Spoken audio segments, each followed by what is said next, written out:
Picture the ultimate Norse warrior.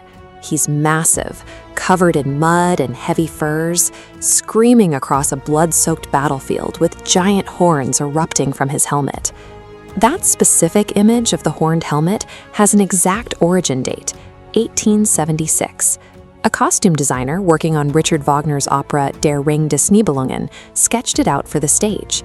The designer borrowed the look from actual ceremonial bronze helmets found in Europe.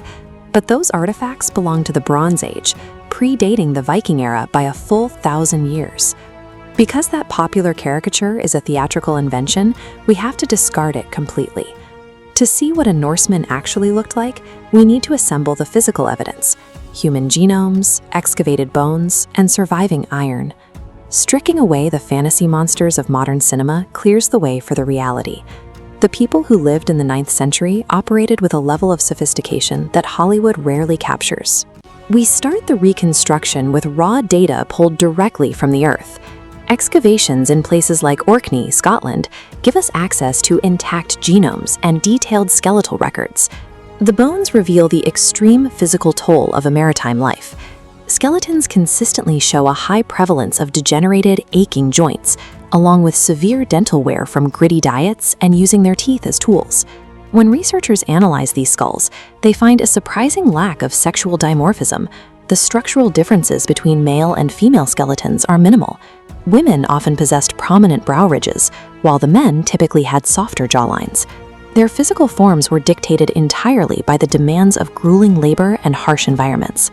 The modern cinematic standard of the hyper-masculine brute simply does not align with the biological record. If we look closely at their daily routines, the idea of the filthy barbarian falls apart. Old Norse culture mandated a strict weekly bath on Saturdays, a day they literally called laugardag, or washing day. Viking graves are frequently packed with dedicated grooming kits. Archaeologists consistently unearth finely crafted tweezers, ear picks, and intricately carved combs buried alongside their owners. They also maintained a very specific hair care regimen. They engineered a strong soap from animal fat and wood ash, which they worked deeply into their braided hair to intentionally bleach it blonde, aligning with the societal beauty standards of the time. Both men and women applied dark coal or charcoal around their eyes. This heavy eyeliner reduced the glare of the bright summer sun and protected their vision from the biting sea wind. The physical evidence points to a society that was remarkably clean and deeply invested in personal aesthetics. They cared intensely about how they presented themselves to the world. In combat, aesthetics gave way to practicality. The Viking helmet features a smooth iron dome to deflect downward axe blows. A distinct goggle-style guard protects the face, while preserving the wide field of vision required inside a packed shield wall.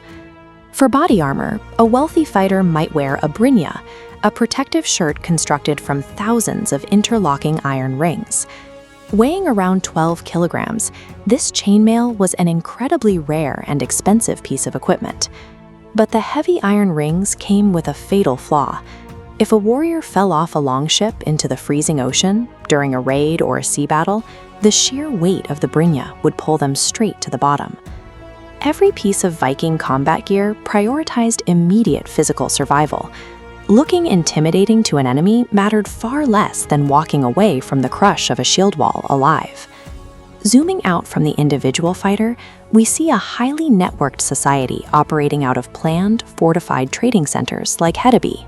Inside these towns, merchants executed complex economic transactions. They used precise scales and standardized weights to measure out imported silver by the exact gram to pay for goods. The social hierarchy within these networks also shatters the myth of the passive female bystander. Viking women held immense political and social power within their communities. Sagas record women managing large estates, issuing strict financial ultimatums to husbands, and orchestrating complex, multi-generational revenge plots.